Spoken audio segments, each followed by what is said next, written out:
نحمده ونصلي على رسوله الكريم بعد فاعوذ بالله من الشيطان الرجيم بسم الله الرحمن الرحيم رب اشرح لي صدري ويسر لي امري واحلل عقدة من لساني يفقهوا قولي رب زدنا علما اللهم فقهنا في الدين اللهم انا نسألك علما نافعا وعملا متقبلا ورزقا طيبا آمین یا رب العالمین۔ بسم اللہ الرحمن الرحیم۔ سورۃ السجدہ، جیسے کہ میں نے آپ کو بتایا یہ مکی صورت ہے اور درمیانے تقریباً مکی دور میں نازل ہوئی۔ تو مکی صورتوں کا جو وہی مضمون ایک ہوتا ہے، توحید، رسالت، آخرت پر ایمان، یہ سب یہاں پہ بھی آپ دیکھیں گے انشاءاللہ تعالی۔ اللہ تعالیٰ کی قدرت، اس کی طاقت اور اس کو ایک ماننا، اور اس کے بعض دلائل بھی آپ دیکھیں گے۔ دیکھتے ہیں آیت نمبر 1 سے۔ بسم اللہ الرحمن الرحیم۔ الف لام میم۔ الف لام میم کٹے ہوئے حروف ہیں، مقطعات ہیں، یعنی کاٹ کاٹ کے جن کو پڑھا جاتا ہے، اور یہ قرآن کریم کو معجزہ ثابت کرنے کے لیے آتے ہیں کہ عربوں کو اپنی زبان پہ بڑا مان تھا، تو ان کو بتایا گیا کہ اگر تم اتنے ہی عربی کے ماہر ہو نا تو انہی حروف سے ایسا کلام لے آؤ نا جیسا یہ ہے، یا ان کا معنی ہی بتا دو۔ تو وہ جو کہتے تھے کہ آپ صلی اللہ علیہ وسلم کسی عیسائی غلام سے سیکھ کے آ گئے ہیں، تو پھر ٹھیک ہے، تم بھی انہی حروف کے ساتھ یہ کلام ہے نا، تو تم بھی ایسا ہی بنا لو۔ تنزیل الکتاب، اور دیکھے گا اکثر آپ دیکھیں گے کہ جب حروف مقطعات آتے ہیں تو اس کے بعد قرآن کریم کی بات آتی ہے، کیونکہ یہ چیلنج ہے نا، یہ قرآن جیسا کوئی کلام لے آؤ، تو اس کے بعد پھر قرآن کے اوپر، قرآن کی تعریف میں کوئی بات آتی ہے۔ تنزیل الکتاب، نازل کرنا ہے کتاب کا، لا ریب فی، جس میں کوئی شک نہیں ہے۔ کبھی کبھی شیطان انسان کے ذہن میں ڈالتا ہے یہ بات کہ کیا پتا تمہیں، پتہ نہیں اللہ کی طرف سے بھی ہے کہ نہیں، پتہ نہیں کیا ہے، شکوک و شبہات ڈالتا ہے، پتہ نہیں یہ بھی صحیح ہے کہ نہیں۔ تو یاد رکھیے جب سورت شروع ہی ہو رہی ہے یا حروف مقطعات کے بعد جتنی دفعہ قرآن کریم کی تعریف آتی ہے تو یہ بتایا جاتا ہے کہ یہ کتاب کیسی ہے۔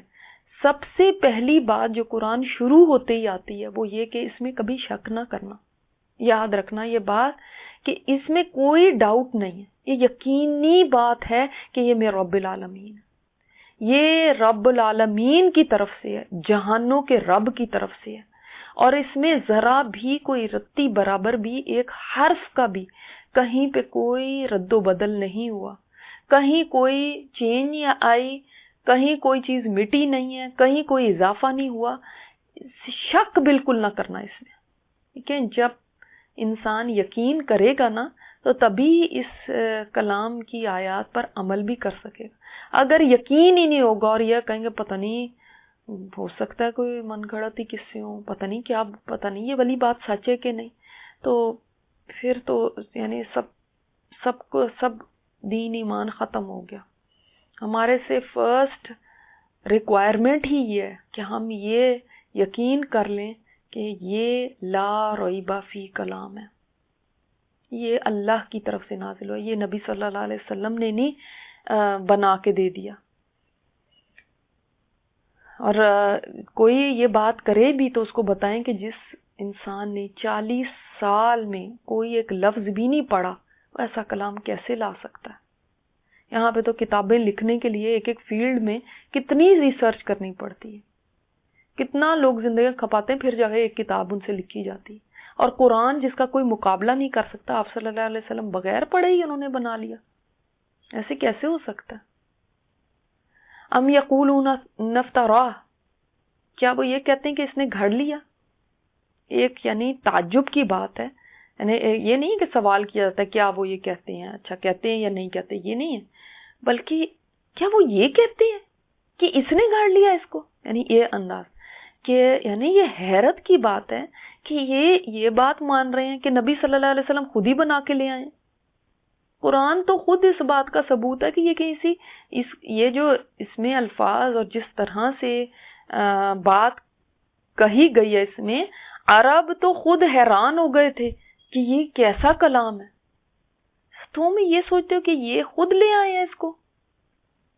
بل هو الحق من ربک، یہ تو حق ہے تمہارے رب کی طرف سے، یہ سچائی ہے تمہارے رب کی طرف سے. ہوا کی ضمیر کس طرف جا رہی ہے؟ قرآن کی طرف. یہ قرآن کی ہی بات چل رہی ہے. افطرا ہو، گھڑ لیا اس کو، کس کو؟ قرآن کو. یہ کس لیے آیا؟ اس کا مقصد کیا ہے؟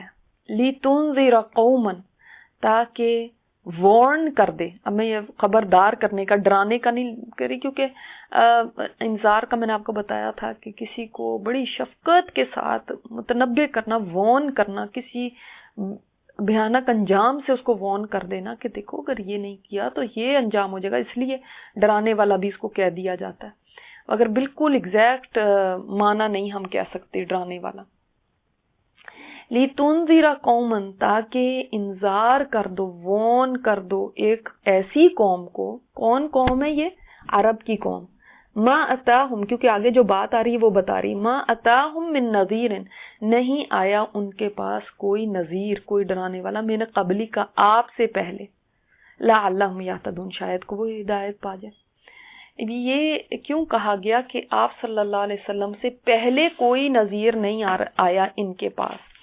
اس وجہ سے کہ عرب میں یہاں پہ بہت عرصہ ہو گیا تھا کہ کوئی نبی نہیں آیا تھا.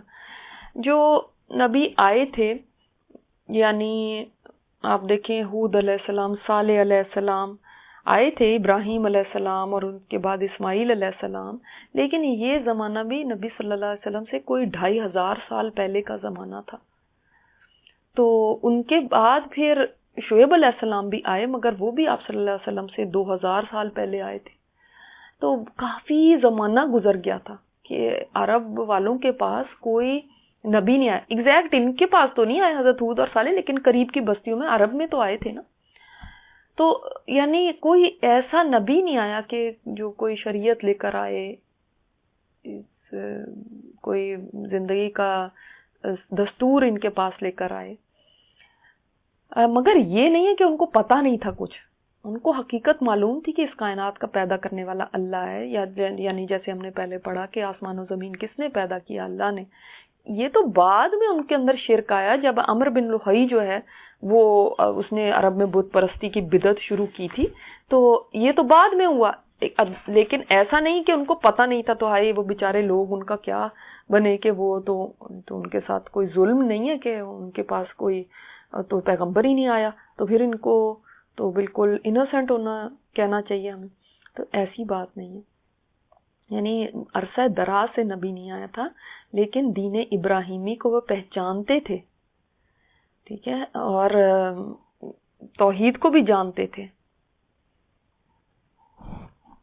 کیونکہ بہت سارے وہاں پہ لوگ ایسے بھی تھے جو کہ آپ اس بات کو شاید نہیں آپ کو علم ہوگا، جو بت پرستی سے اور بتوں کے لیے قربانی دینے سے نفرت کرتے تھے. ان کو یہ تو پتا تھا خدا ایک ہی ہے، ایک اللہ ہے. یہ تو مشرکین مکہ کو بھی پتا تھا. میں نے آپ کو پچھلی دفعہ بتایا تھا توحید الوہیت اور ربوبیت میں فرق. تو اتنی توحید تو ان کو پتہ ہی تھی، ربوبیت کے اوپر تو ایمان تھا ہی ان کا، اور الوہیت نہیں مانتے تھے. لیکن دوسرے کچھ لوگ ایسے تھے وہاں پہ جو الوہیت میں بھی اللہ ہی کو مانتے تھے، جیسے زید بن عمر بن نفیل تھا، جو آپ صلی اللہ علیہ وسلم کی نبوت سے پہلے آپ سے ملے تھے، مگر نبوت سے پہلے ان کا انتقال ہو گیا تھا. اور وہ یعنی نفرت کرتے تھے اس بت پرستی سے، اور قریش کو بت پرستی سے روکتے بھی تھے. بتوں کے نام پہ قربانی دینے کو بہت برا سمجھتے تھے. ان کا گوشت نہیں کھاتے تھے جنہوں نے مشرکین نے ذبح کیا ہوتا تھا بتوں کے نام پہ. انہی کے بیٹے تھے پھر سعید بن زید جو عشرہ مبشرہ میں ہیں، اور انہوں نے آپ صلی اللہ علیہ وسلم سے ایک دفعہ عرض کیا تھا کہ میرے والد کا جو کچھ حال تھا وہ آپ کو پتہ ہے کہ توحید پہ قائم تھے، بت پرستی سے نفرت تھی، تو کیا میں ان کے لیے دعائے مغفرت کر سکتا ہوں؟ آپ صلی اللہ علیہ وسلم نے فرمایا ہاں، ان کے لیے دعائے مغفرت جائز ہے، وہ قیامت کے روز ایک مستقل امت ہو کے اٹھیں گے. ٹھیک ہے. تو اسی طرح آپ ورقہ بن نوفل کے بارے میں آپ کو پتہ ہے، زمانہ نبوت شروع ہونے پہ جب حضرت خدیجہ لے کر گئی تھی ان کے پاس نبی صلی اللہ علیہ وسلم کو، تو انہوں نے آپ صلی اللہ علیہ وسلم کی مدد کرنے کا عزم ظاہر کیا تھا، لیکن پھر ان کی وفات ہو گئی تھی. وہ بھی توحید پہ قائم تھے. تو ان سے ثابت ہوا کہ یہ یعنی وہاں پہ لوگ تھے جو بالکل صحیح توحید پہ تھے، مگر خود ان کے اندر نبی کوئی نہیں آیا تھا. مگر ایسا بالکل نہیں ہے کہ ان کو کچھ بھی نہیں پتا تھا، وہ بالکل ہی نہیں جانتے تھے. یعنی یہ لوگ خال تھے، کم تھے لیکن موجود تھے. تو اب ہمیں پتہ چلا کہ قرآن کس لیے آیا ہے؟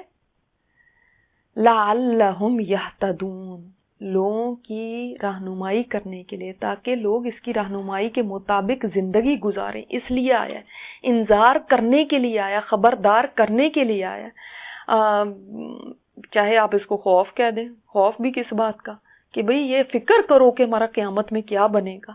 اور واقعی یہ قرآن کے بغیر نہیں ہو سکتی فکر. آپ خود اندازہ کر لیں کہ آپ بھی پہلے سے جانتے تھے، ماشاءاللہ آپ سب یعنی مسلمان پیدا ہوئے، آپ قیامت کا بھی آپ ذکر سنتے تھے، آپ اپنے گھروں کے اندر اور نماز روزہ یہ بھی دیکھتے تھے، سب کرتے تھے. لیکن کتنا آپ کے دل میں قیامت کے دن کی فکر اور خوف تھا، اور کتنا آپ اس قرآن سے ہدایت لینے والے تھے. آپ یہ دیکھیں کہ یہ قرآن تو انذار کے لیے آیا ہے نا، انذار کتنا آپ کو اس سے مل رہا تھا یہ بتائیں.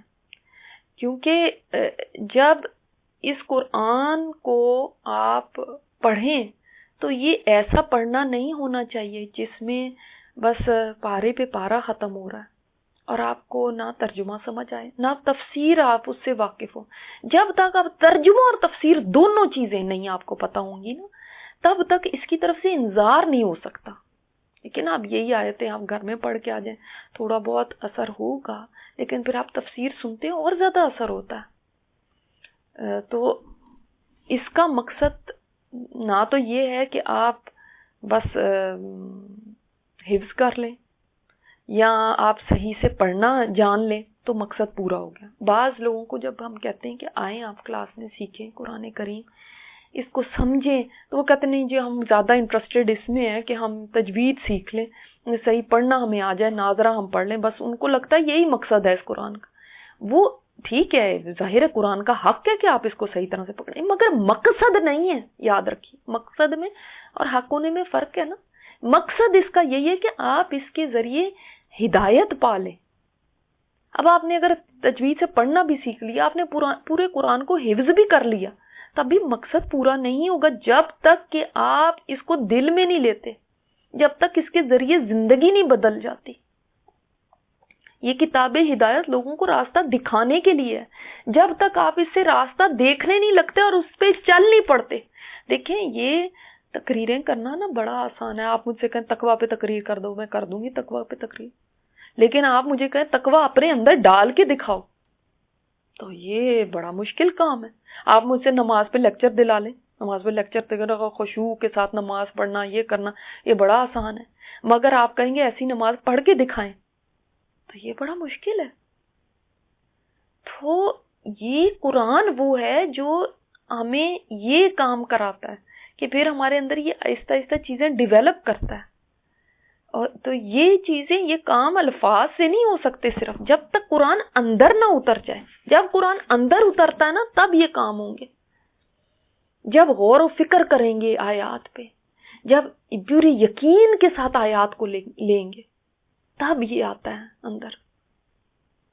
پھر دیکھیں آپ اس کے بعد انسان کا یہ حال ہو جاتا ہے کہ جو آیات ہاتھ کے بارے میں ہے تو ہاتھ کی آیات ہاتھ میں ہوں گی، پاؤں کی آیات پاؤں میں ہوں گی. عاجزی یعنی جیسے تواضع سے چلنا، پاؤں ایسے نہ مارنا، ہم نے بھی پڑھا ہے نا. پاؤں کی آیات، پاؤں کے بارے میں جو آیات ہیں تو پیر اس کے مطابق چلیں. آنکھوں کے بارے میں اگر آیات ہیں کہ غض بصر کرو تو پھر آنکھیں اس کے مطابق ہوں. کانوں کی آیات ہیں کہ کسی کا نہ کھوج لگاؤ، کسی کی نہ تجسس کرو تو کان اس کے مطابق چلنے لگے. شرم و حیا کے بارے میں اور دیانت داری کے بارے میں اور امانت کے بارے میں اور وعدے کے بارے میں، سب کے بارے میں، اور لہو الحدیث کے بارے میں، اور یہ سب چیزیں پھر ہماری زندگی میں آ جائیں. پھر ہم بنیں گے قرآن کا چلتا پھرتا نمونہ. پھر ہم نے لی ہوگی ہدایت اس سے. بھی تقویٰ ہے تو تقویٰ اندر نظر آئے نا، توکل ہے تو توکل نظر آنا چاہیے، امانت ہے تو امانت نظر آئے. تب پتہ چلے گا کہ ہاں قرآن صرف پیجز میں نہیں ہے، پیجز سے نکل کے جسم میں آ گیا، کتاب سے نکل کے ہمارے اندر آ جائے. یہ 30 سپارے ہیں جو یہ 5-6 فٹ کے انسان کے اندر آ جائیں، تب ہے ہم نے اس سے ہدایت لی، ورنہ پھر ہم نے اس سے کیا انذار لیا، کیا سیکھا اس سے، کیا کیا اس کے ساتھ؟ ورنہ تو یہ پھر ایک سمجھ لیں بس زبانی کلامی وہی ہے، جیسے آگے آپ انشاءاللہ تعالیٰ پڑھیں گے۔ یہود نے بھی گدوں کی طرح، جیسے گدے کے اوپر بوجھ ڈال دیتے ہیں، تو اسی طرح انہوں نے کتابوں کا بوجھ تو اٹھا لیا تھا، لیکن ان کی زندگیوں میں نہیں آیا تھا۔ اللہ تعالیٰ ہمیں اس سے محفوظ رکھے، کیونکہ اگر واقعی یہ یقین ہمیں بھی ہے نا کہ یہ لا ریب فیہ ہے اور یہ رب العالمین کا کلام ہے، تو پھر تو کھولتے ہی ہماری ایک کیفیت الگ ہو جانی چاہیے کہ رب العالمین کا کلام میں پڑھ رہے ہیں، پھر کیسا اس کے ساتھ رویہ ہونا چاہیے بتائیں؟ ایسا ہی جیسا کہ ہم کر رہے ہیں۔ ٹھیک ہے، سبحانک اللہم و بحمدک، نشہد ان لا الہ الا انت، نستغفرک و نتوب الیک۔ سبحان ربک رب العزۃ عما یصفون، وسلام علی المرسلین، والحمد للہ رب العالمین۔